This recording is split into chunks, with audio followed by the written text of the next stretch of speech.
10 months na. 10 months? Tagal na rin hindi ka pa rin nakarecover. Meron kasing nangyari, ilang taong ka na po, Sing? 28. Bata. May mga humiwalay rito, ano. Yan. Pagka sa actual yan, medyo malaki yung tuklap. Ano yan, yung spar na yan. Yung mga yan, parang maliliit na yan. Mga fragments ang tawag dyan. Ngayon, base naman sa tuhod mo, okay naman yung ano. Kaya sabi siya, okay.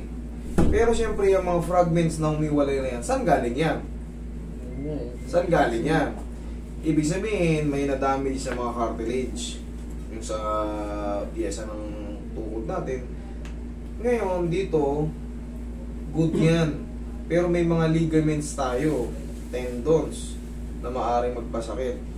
Yung konting, yung mga tapyas-tapyas na yan, maliliit na yan, kukus-kus-kus-kus yun sa loob. Pag pinagod mo yung tuhod mo, o kaya puinersa mo, parang hindi yung katulad dati na pwede mong hindi mo na kakayanin yun. Pero hindi kasi ito kinukonsider na dislocation. Kahit mal dislocation, hindi yan kinukonsider. Lalabas yan dyan, good. Walang problem. No significant. Okay. In the processes of joint structure. No distinct cortical irregularity or magnetic change. Joint space appear intact. O di very good. Left, X-ray, AB, and lateral view. Ako ang sagot dyan. Higa ka dyan. Ano na rin kasi yung... Baka magbanggit ka ng ano. Sige, higa ka dyan. Hilot-hilot lang. Okay. Sige. Kaliwa kanan. Okay, sige, higa ka dyan. Sige, higa ka. Sige, ayos mo higa mo. Yan. Ano mong pangkaraniwan nararamdaman mo? Sa walking, sa akyat na hagdan, saan banda? Sa anong parte ka nahihirapan? Yung normal walk lang? Naghagdan pa baba, hagdan pa taas? Pagtalon? Kaya naman, pagtalon di kaya. Yung pagtalon? Okay. Tinatanong ko kung ano yung mga... Kaya kong maglakad dyan. Pero pagtalon, mahina. Kumbaga, alam mo talagang may kakulangan. Alam ko na pagbagsak ko, tas inuna ko siya. Alam mo nangyari sa tuhod mo, idol, sa 10 months na nangyari, sa haba ng 10 months, pati yung mga muscle mo sa legs, napansin mo na ba? Ano napapansin mo? Sobrang siya. Lumiliit na. May cellphone ka? Ang hina ko. Oo, may cellphone ka, bibidyo natin. Kasi mahirap tignan pag ganito eh. Sige, kunin mo. Lobat cellphone. Lobat? Sige, ikaw ka dyan. Wala kang kasama? Wala. Okay. Tingnan mo na lang yung video natin. Ang liit lang. Tingnan mo to. O, sige, patigasin mo.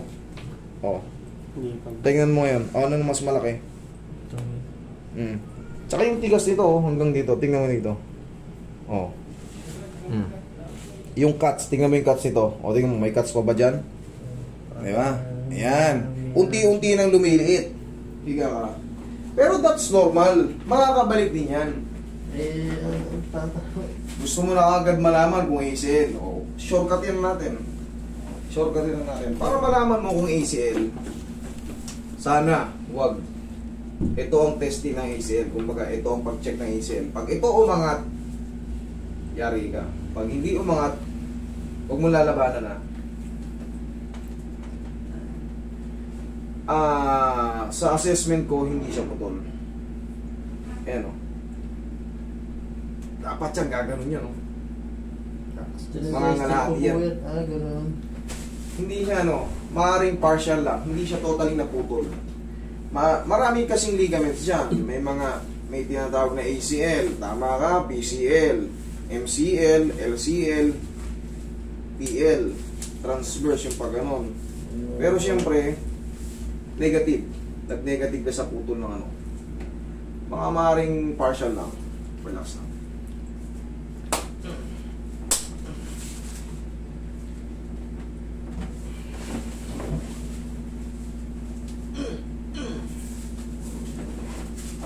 May wagang pao. Tapos, bumili ka ng knee support, ha? Relax. Meron po ako. O yan, relax mo na muna. Laglag mo lang. Yan. Kung may knee support ka, mas maganda. Palagi mo na muna suotin. Tapos ito, i-bike-bike mo lang to, idol. Pahinga mo muna ng 1 hanggang 2 linggo, tapos 2 linggo mag-bike ka na. Para mabilis to makabawi. Ito, lumit kasi. Once na na-stress yung tendon natin, karugtong na nung muscle nun. Okay? Pag nawala sa timing yung joint, yung mga nakakapit nai-stress kasi na-hyperextend sila or naiipit.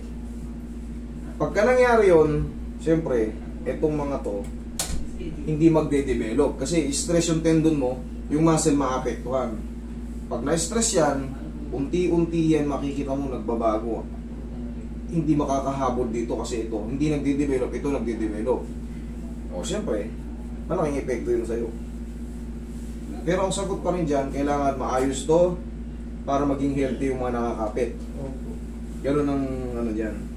Kasi kahit masasing ko to nung walang adjustment dito, useless. Kahit anong massage ko yan, hindi yan uubra. Idol, maniwala ka, kahit 1,000 massage, kahit magbalik-balik ka rito ng 10 buwan. Wala lang yung sakit, pero yung sa loob parang hindi talaga kaya, di ba? Eh, hindi. Oo, mawawala yung stress nito, yung pagod. Pero, pag napagod mo ulit yung joint, wala, yun pa rin. Yun pa rin. Yun pa rin. Kaya kailangan ito, mabago ito. Relax lang ha. Thank you. Pengi pang bao. Asa na yung knee support mo? Kuhanin mo, Carl. Nasa loob ba ng bag niya? Opo. Sige nga. Abot mo, Carl. Sa loob. Yan.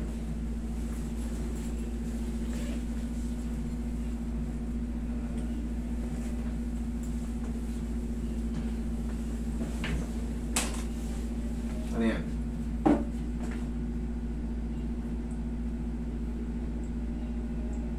Tama ba pag ganito? Ito.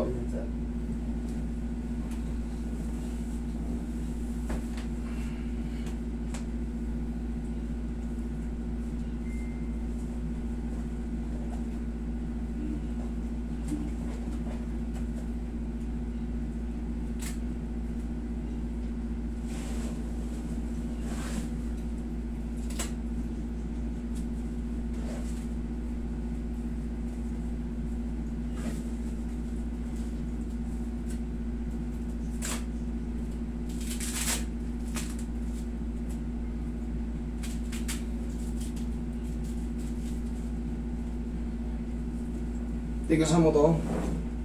Tigasan mo. Yan, sipa mo. Sige, takasan mo. Isa pa. Sige nga, takbo ka dyan. Run, fellas. Okay. Anong difference? Ayaw naman po magdagdag. Oh, ngayon, anong difference? Okay na. Walang problema sa clicking. Bakit? Basta wala ng pain. Yung sinabi ko sa yung mga nakahiwalay na buto, yung mga fragments, i-scratch na po yun. Walang problema sa clicking, basta walang pain. Okay? O talong ba? Sige. O. Parang alanganin ako. Parang nag-aalanganin ka. Masakit ba siya or naiilang ka? Ano yung pakiramdam? Masakit ba siya o naiilang ka kasi sanay ka ng parang naiilang? Parang ganun, sir. Parang ganun na. Pero kung walang pain, idol, sabi ko nga sa'yo, 2 weeks, pahinga mo lang muna, normal lang ginagawa mo lang, wala mo lang mga jumping, wala mo lang running, normal lang. Tapos, after 2 weeks, bike ka na.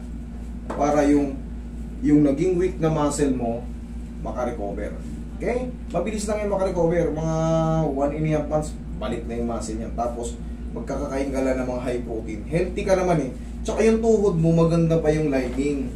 Maganda pa yung lining. Kaya nga nang sabi ko sa'yo, ang sumira sa'yo, yung mga fragments na yun, tinuro ko sa x-ray, di ba? May mga nakahiwalay na buto, na maliliit. Yun yung kiklik-klik. Kasi saan manggagaling yung natuklap na yun?